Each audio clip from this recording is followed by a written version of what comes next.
It's a great honor. Well, let me start with kind of anecdotal evidence. Back in 2014, we moved from Almaty to Astana. There was a new government think tank which started to establish. And when we started to introduce our job, our work of the think tank to the president, that was the first and last meeting with the president, he had said a very important thing. I remember this phrase. He said us to closely examine the southern neighbor. So using China, he was directly pointing to China. So after 2013, when Xi Jinping announced One Belt, One Road initiative, expert discussions in Kazakhstan had drastically shifted from Afghanistan and from US withdrawal to China. So everyone was really discussing what is the benefits and what are the disadvantages of this One Belt, One Road initiative. So we were also started to look to this topic, and we decided to look deeper into a soft power, which is less kind of highlighted topic in Central Asia. So before starting talking about One Belt, One Road initiative and soft power dimension of this initiative, it is really important to talk about the evolution of the idea itself. In 2013, when Xi Jinping talked about this initiative for the first time in Nazarbayev University, it was labeled as Silk Road Economic Belt. But afterwards, we saw that it had, through the years, it had changed into One Belt, One Road, and then finally into a Belt and Road initiative.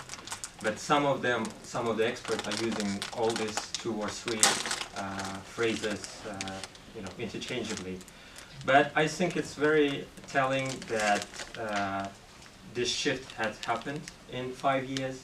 So in 2013, he was basically testing the waters. So that's why there was an emphasis on economics, not politics or geopolitics. And as we know, in 2013, the Eurasian Economic Union had started to work. So that's why he was kind of unaware what kind of reactions would come from the Central Asian region and from other important stakeholders in Central Asia. But suddenly, in 2014, in 2015, he figured out that everyone is pretty much supportive of this idea. And then the AIIB initiative had been launched, so everyone was rushing and trying to become a member of this initiative. So gradually we saw that Xi Jinping and China had gained a confidence about this initiative, and afterwards, after a war, a BRI initiative has been proposed, and basically it shows the international domestic dynamics. In 2013, Xi Jinping was actually fighting against other political members, and there was a harsh anti-corruption campaign, and he was not sure how this will end. But in 2016, 17, and 18, particularly after the 19th Communist Party Congress, we saw that he had absolute power in China. So that's why he started to portray this Obor initiative as his own initiative, as Xi Jinping's initiative. So that's why we see that if Silk Road has a connotation of a more regional project, BRI has much more global kind of, and it shows Xi Jinping's ambitions towards establishing global projects. But then when he announced these initiatives, we saw that some of the changes in Russian policies is happening, and it was partially the response for Chinese One Belt, One Road initiative. So I basically see China and Russia as two powers that are proposing competing futures for the region. In 2013, in 2011, when Putin announced this Eurasian Economic Union, there was a sense of hope that Russia could propose a new developmentalist kind of argument to the region, that economy and we would prosper and so on. But afterwards, with Crimea, with Western sanctions, Eurasian Economic Union had basically turned into a failure. So that's why Moscow has started to shift its own discourse vis-à-vis the region from economic union to security comes first kind of approach. So Russia's active involvement in Syria and confrontation with the West led to the security comes first approach. So basically this approach sends a message to Central Asian leaders by saying that if you would not cooperate with me in security area, in counterterrorism, fight against ISIS in Syria or Afghanistan, you would basically will not have a future.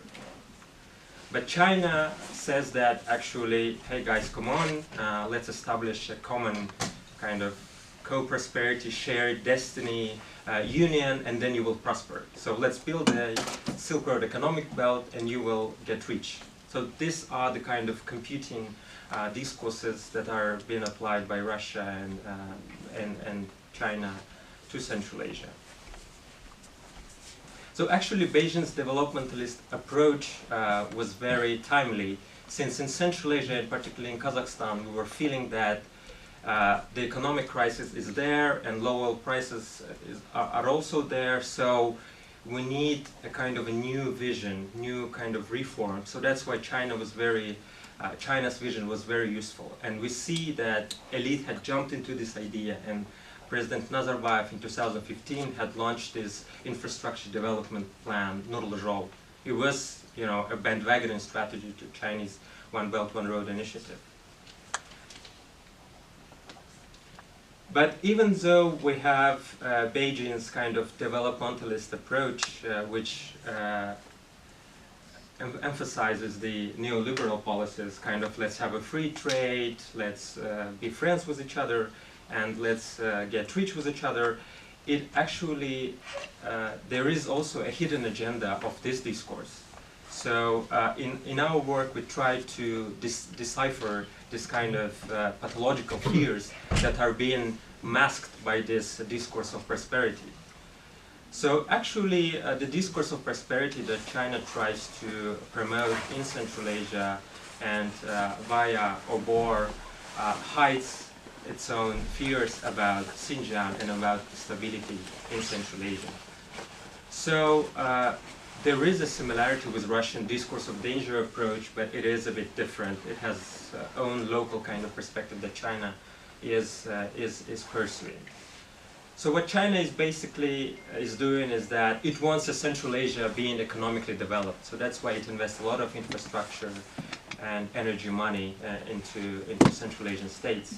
If Central Asia would be developed, China thinks that political stability will endure, so that's why there will be no ground for terrorism.